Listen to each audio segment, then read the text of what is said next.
오늘 영상은 우리 집 통신비를 지켜줄 골키퍼 인터넷 끝판왕과 함께합니다.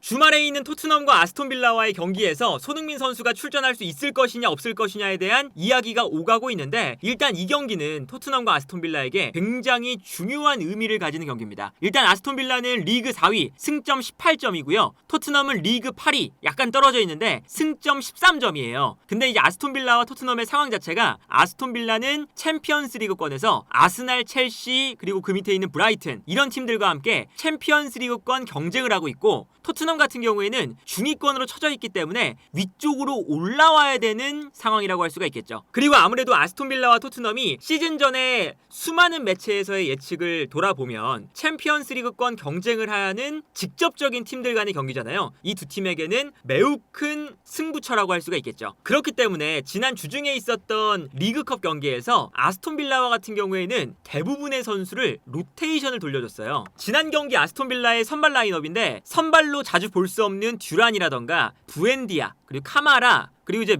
부상에서 복귀한 밍스, 이런 선수들이 선발 명단에 포함이 됐고요. 벤치 명단에는 와킨스라던가 로저스처럼 팀의 핵심 공격 자원들은 아예 벤치 명단에 포함이 되지도 않았거든요. 그만큼 아스톤빌라가, 그리고 에메리 감독이 토트넘전을 위해서 리그컵 경기를 크게 로테이션을 돌리고 체력적으로 보존을 하고 있는 상태라고 할 수가 있겠고요. 물론 아스톤빌라는 다음 주중에 있는 챔피언스리그도 앞두고 있기 때문에 더더욱 체력적인 관리에 신경을 쓰고 있고, 반면에 토트넘은 지난 주중에 있었던 경기가 맨시티와의 리그컵 경기였잖아요. 근데 그 경기에서 토트넘이 아무래도 맨시티와의 경기다 보니까 로테이션을 크게 돌리진 않았어요. 기본적으로 뭐 솔랑키라던가 벤탄쿠르, 클루셉스키, 브레넌 존슨, 로메로 등등등, 반더벤까지 여러 선수가 이제 선발 명단에 포함이 됐었는데, 이 선발 명단으로 나왔던 선수들 중에서 반더벤이 부상으로 교체가 되는 모습을 볼 수가 있었습니다. 그리고 반더벤 같은 경우에는 경기가 끝나고 나서 포스테코글루 감독이 허벅지 뒤쪽, 그러니까 햄스트링에 이상을 느끼면서 교체가 됐다라고 발언을 했거든요. 아직까지 반더벤의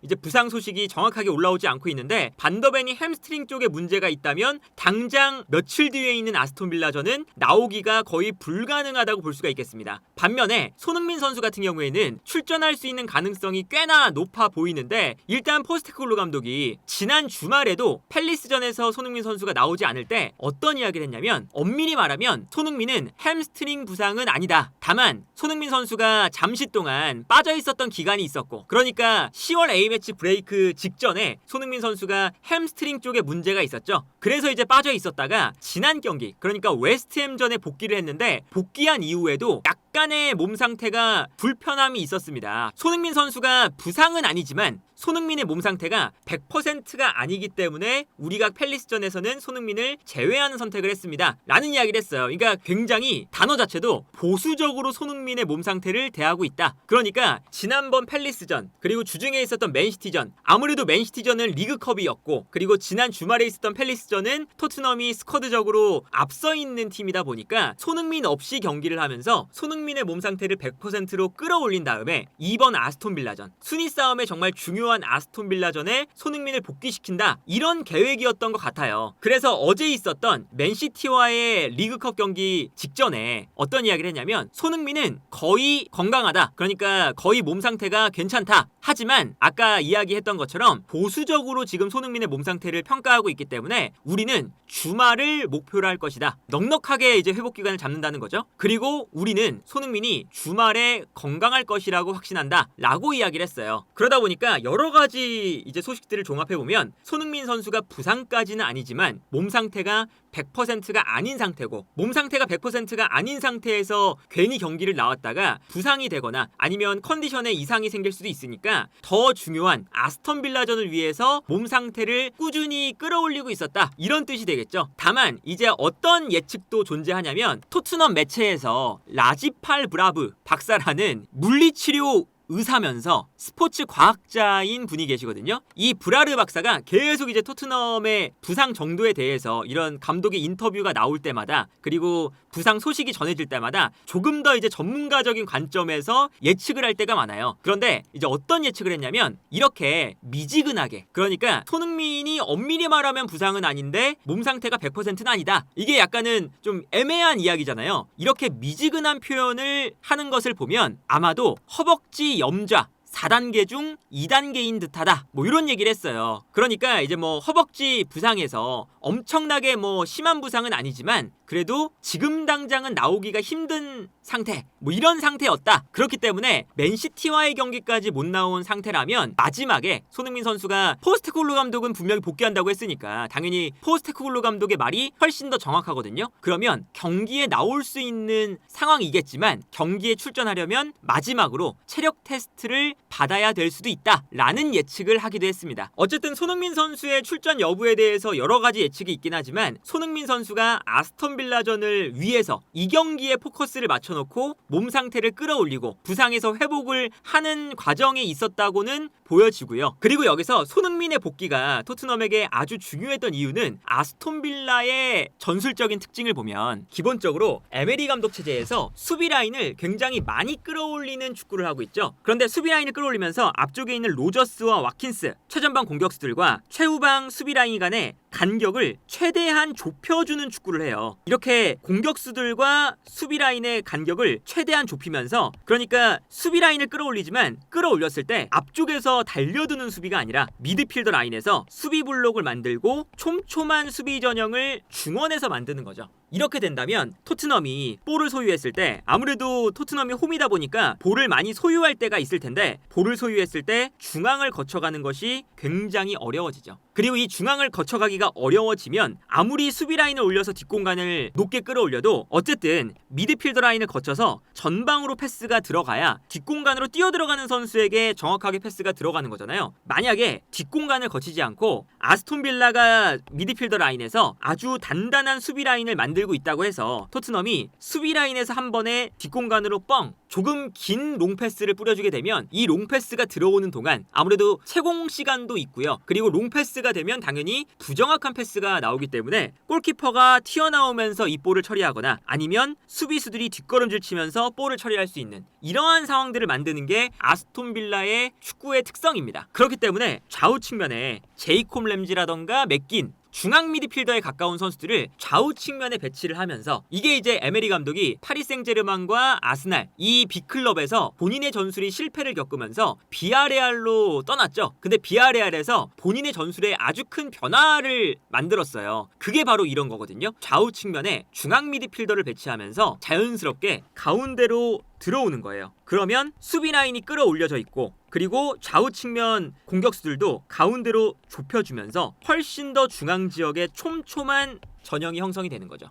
그래서 이 아스톤 빌라의 축구는 굉장히 극명한 특성을 가지고 있거든요. 수비 라인은 올라와 있고 최전방 공격수 라인은 살짝 내려가면서 좁은 간격을 형성하고 여기에 더해서 좌우 측면 미드필더들도 중앙으로 좁히면서 좁은 간격에서 수비 블럭을 만들고 있다. 그리고 여기서 이제 볼을 끊어내는 순간 끊어내자마자 와킨스라던가 로저스가 전방으로 뛰어나가면서 뒷공간을 활용을 하는 거죠. 그러다 보니까 이 아스톤 빌라의 축구가 굉장히 빠른 카운터 어택, 약간 라인이 높은 카운터 어택을 추구하는 팀이에요. 그런데 이제 여기서 손흥민이 중요한 이유는 손흥민의 움직임이 아무래도 전방으로 뛰어나가면서 계속 라인 브레이킹을 하잖아요. 그러면 라인 브레이킹을 할 때 상대 수비가 뒷걸음질을 치는 순간 그 순간 이 앞 공간에 공간이 발생하면서 아스톤 빌라가 만들려고 했었던 수비 라인과 공격 라인 사이의 간격이 순간적으로 벌어지거든요. 그러면 이 사이에서 솔랑키라던가 쿨루셉스키 혹은 메디슨 같은 선수들이 볼을 잡을 수 있는 여유가 생기는 거죠. 그래서 지난 팰리스전에서도 팰리스가 전방 압박을 강하게 하면서 들어오는데 토트넘이 뒤로 물러서기만 하고 앞으로 달려나가는 선수가 없으니까 팰리스가 라인을 올려서 촘촘한 수비 전형을 만들면서 압박을 했거든요. 그 수비 전형에 토트넘이 패배를 했었죠. 그러다 보니까 손흥민이 이번 경기에서 중요한 이유는 늘상 이 에메리 감독이 이끄는 아스톤 빌라를 만났을 때는 최근 들어서 손흥민이 있고 없고의 차이가 굉장히 큽니다. 아까도 말씀드린 것처럼 라인을 과감하게 올리는 축구니까요.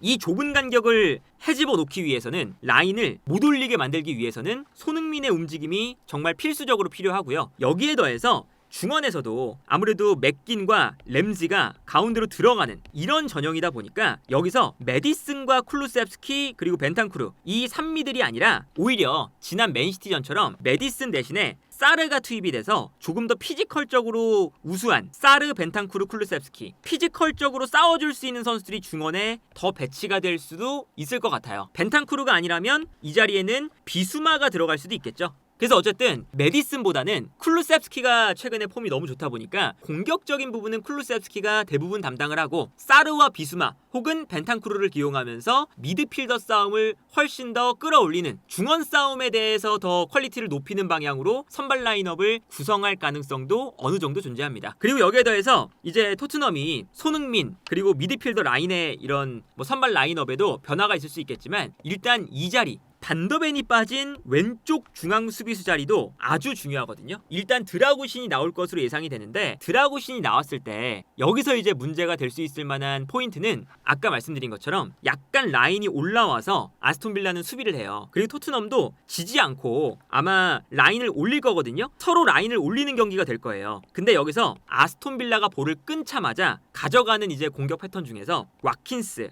로저스, 램지, 맥긴 이런 빠른 선수들이 전방으로 달려나가기 시작합니다. 특히나 이제 아까 보여드렸던 와킨스와 로저스 최전방 투톱이 좌우 측면으로 빠지면서 의도적으로 수비를 좌우로 분산을 시키고요. 이때 맥긴과 램지가 측면 공격수지만 중앙 미드필더에 가깝게 가운데로 들어와 있잖아요. 그 순간 가운데에서 공간으로 뛰어들어가는 이런 방식으로 사실은 스위칭 플레이가 굉장히 잘 돼요. 오히려 램지와 맥긴이 가운데로 들어오고 와킨스와 로저스는 측면으로 빠지는 이런 형태로 공격을 할 때가 많거든요. 근데 이 과정에서 아무래도 스피드가 빠른 반더벤이 와킨스라던가 로저스 혹은 이제 경기에 나올 수도 있는 맥긴, 램지 혹은 베일리라던가 필로진 이런 선수들을 따라가는 속도가 훨씬 더 빠르니까 뒷공간에 대한 걱정이 좀 없거든요. 그런데 드라구신이라면 약간의 민첩성도 좀 부족하기 때문에 본인이 마크하고 있었던 선수와 측면 공격수의 스위칭이 일어날 때 여기서 순간적으로 선수를 놓치는 경우도 발생할 수가 있고 뒷공간이 넓게 형성되어 있을 때 뛰어들어가는 이 경합 상황에서 드라구신이 뒤처질 수도 있는 여러 가지 불안한 면이 아무래도 반더벤이 있을 때보다는 존재할 것이기 때문에 반더벤의 공백을 드라구신이 어떻게 커버할 수 있느냐 이게 일단 중요하고요. 두 번째는 로메로와 와킨스의 대결도 되게 중요해요. 왜 그러냐면 지난 그 마이리미넨전을 보면 되게 재밌었던 게 로저스는 의도적으로 훨씬 더 많이 내려옵니다. 내려오면서 본인이 상대하고 있는 수비수를 끌어내요. 그리고 오른쪽 왼쪽에 있는 측면 공격수들도 완전히 올라가지 않고 약간 내려가 있으면서 측면 수비수들을 또 끌어내죠. 공격을 할 때. 그러면 와킨스가 가운데로 오면서 중앙 수비수와 1대1 상황을 만드는 이런 장면이 아스톤 빌라가 굉장히 많이 만드는 장면이거든요. 이렇게 되면 드라구신도 올라가 있고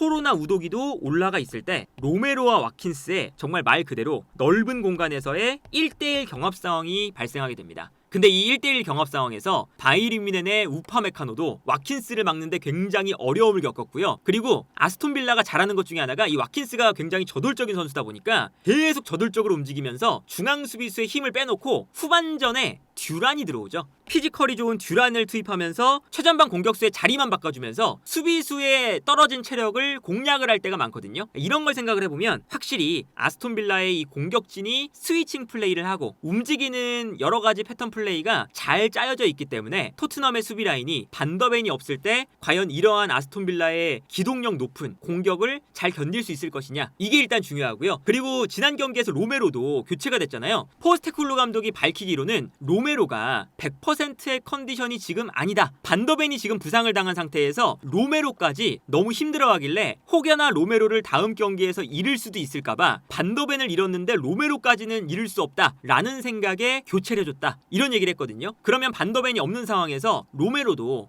100%인 상황이 아닐 수도 있으니까 이 점도 토트넘이 로메로가 얼마나 100%의 컨디션으로 나올 수 있을 것이냐 이게 매우 중요한 포인트로 보이고요. 전술적인 측면도 당연히 서로 라인을 올리기 때문에 굉장히 재미있게 전개가 될 건데 일단 아스톤 빌라는 이 경기를 위해서 체력적으로 준비를 해오고 있는 상태였었고 토트넘도 손흥민 선수가 이 경기를 위해서 몸 상태를 끌어올리고 있는 중이었거든요. 그러다 보니까 손흥민의 몸 상태 그리고 출전 여부가 아주 이 경기에서 중요할 것으로 예상이 되고 만약에 손흥민 선수가 복귀를 해서 선발로 경기에 나올 수 있다면 아스톤 빌라가 라인을 올렸을 때 손흥민의 공간 침투 이게 잘만 맞아떨어진다면 지난 웨스트햄전처럼 손흥민 선수가 복귀전에서 복귀골을 충분히 만들어낼 수 있는 기회들이 오지 않을까. 그리고 토트넘 같은 경우에는 반더벤과 로메로 이 센터백 라인이 반더벤이 부상으로 이번 경기에 나오지 못할지, 그리고 드라구신이 나왔을 때는 반더벤의 공백을 얼마나 잘 채워줄지, 그리고 로메로의 컨디션도 과연 어떨지. 아무래도 맨시티전에 토트넘은 어느 정도 체력을 쏟았기 때문에 체력 관리가 어떻게 되느냐도 토트넘 입장에서는 굉장히 중요한 경기가 되지 않을까 싶고요. 이 경기는 이제 구독자분들과 저도 직관을 가서 내일 출국을 해서 경기를 보러 가는데, 경기장에서 손흥민 선수의 또 소식을 생생하게 들려드릴 수 있도록 여러 가지 영상도 많이 찍어오도록 해보겠습니다.